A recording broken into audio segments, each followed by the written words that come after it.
자, 이번 시간에 우리가 살펴볼 내용은 이 HTML 문서의 이 내비게이션 부분에 링크를 걸어서 그 링크를 클릭하는 거에 따라서 해당되는 정보를 보여주는 완성된 사이트를 하나 완결하는 것을 만드는 것이 목표입니다.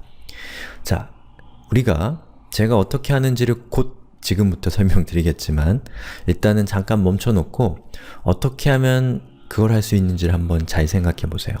자, 여기 보시면 li 태그 있죠? 바로 이 li 태그를 어떻게 바꿔줘야 될지, 그리고 우리가 지금 하나의 파일을 이용해서 문서를 만들었는데 만약에 이 각각의 항목들이 일종의 링크가 돼서 클릭하면 다른 페이지로 간다면 하나의 웹페이지로 이걸 할 수는 없습니다.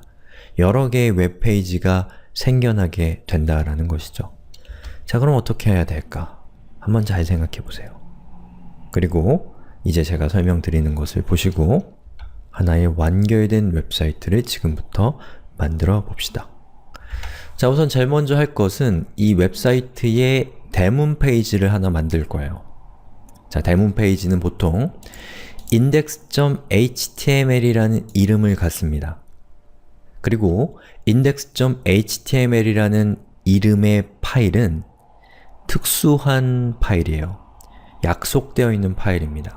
뭐가 약속되어 있냐면 index.html이 대문 페이지다 라는 것이 약속되어 있단 말이에요.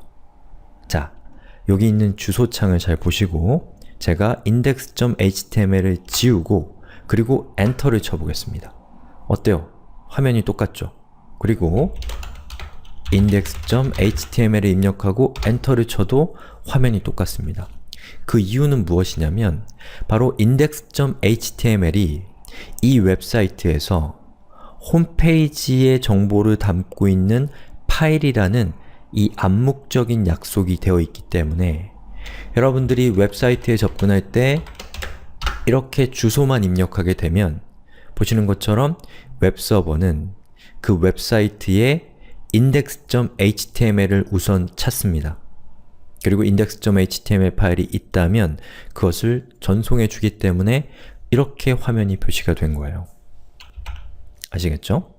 자, 그러면 이것은 대문 페이지이기 때문에 대문 페이지는 어떤 정보가 있어야 되나요? 일단은 이 사이트의 전체 주제인 자바스크립트라는 내용이 있어야겠고요. 그리고 자바스크립트란 무엇인지에 대한 정보들, 변수와 상수, 연산자 이런 내비게이션도 있어야지만 우리가 탐색을 할 수가 있겠죠? 그런데 사용자가 아직 이 세 개의 정보 중에 뭐를 보고 싶다라고 클릭한 적은 없기 때문에 여기 있는 본문 영역은 지금 안 보이는 게 또 좋겠죠. 자, 그러면 그걸 해보자는 거죠. 우선 index.html을 수정을 하겠습니다. 자, 아티클 영역은 이거는 지금은 안 보이는 게 좋으니까 지워버리고요. 그리고 여기에 있는 내비게이션에 있는 이 각각의 항목들은 이제 링크가 돼야 돼요. 이걸 클릭하면 자바스크립트란 무엇인가를 설명하는 문서로 가야 되고 변수와 상수를 클릭하면 또 그거에 해당되는 문서로 가야 되는 거죠. 자, 그러면 여기 있는 내용을 우리가 링크로 바꿔보죠. href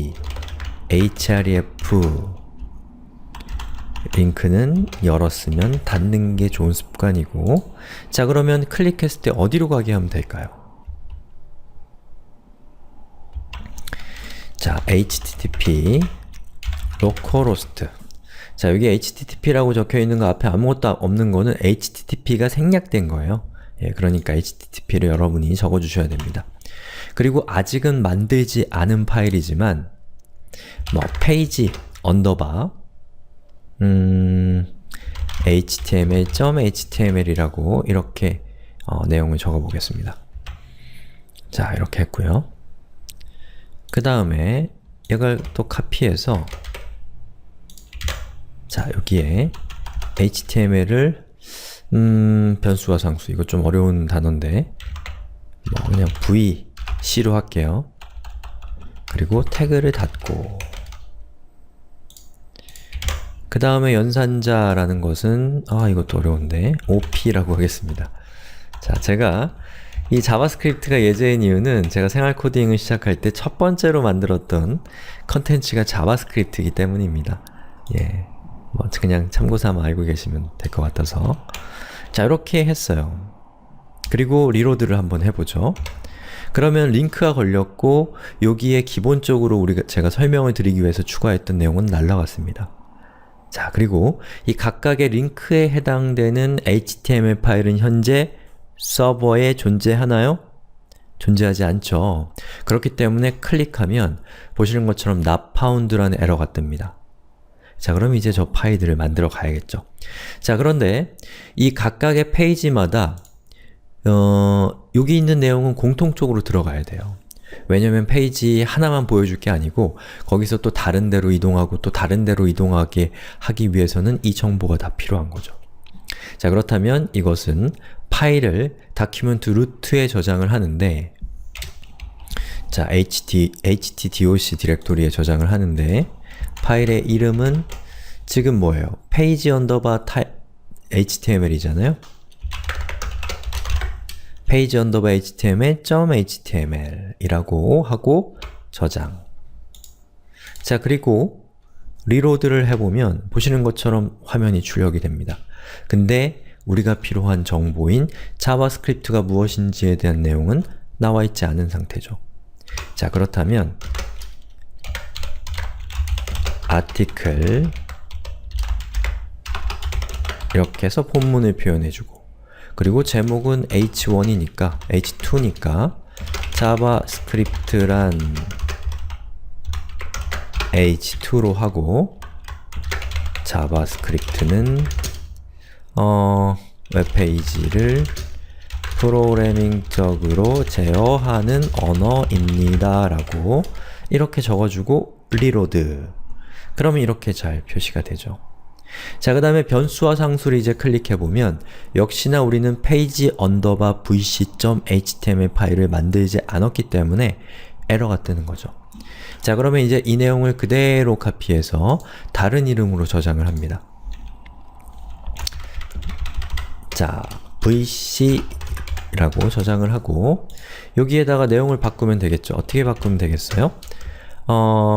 변수와 상수 라고 적고, 내용은 변수는 바뀔 수 있는 값이고 상수는 바뀌지 않는 값입니다 라고 이렇게 입력하고 리로드. 그러면 이렇게 변수와 상수가 나오죠. 그럼 이제부터는 자바스크립트와 변수와 상수는 이렇게 클릭해서 이동해도 에러가 나질 않습니다. 그렇죠? 그 다음에 연산자. 자, 연산자도 다른 이름으로 저장을 해서 op라고 하고 연산자라고 하고 뭐 계산을 할 때 사용되는 것입니다. 뭐 아주 이렇게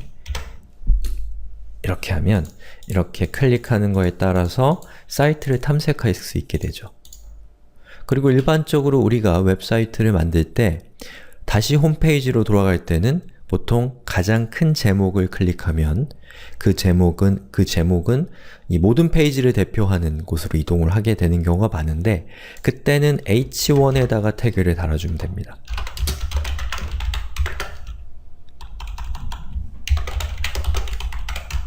자, 이렇게 하고요. http localhost 라고 하고 리로드를 해보면 이렇게 되죠. 그런데 여기 있는 내용을 모든 페이지에 다 갱신해야 돼요. 자, 갱신해 볼까요? op도 바꾸고 vc에도 추가하고, 자, 추가했고요.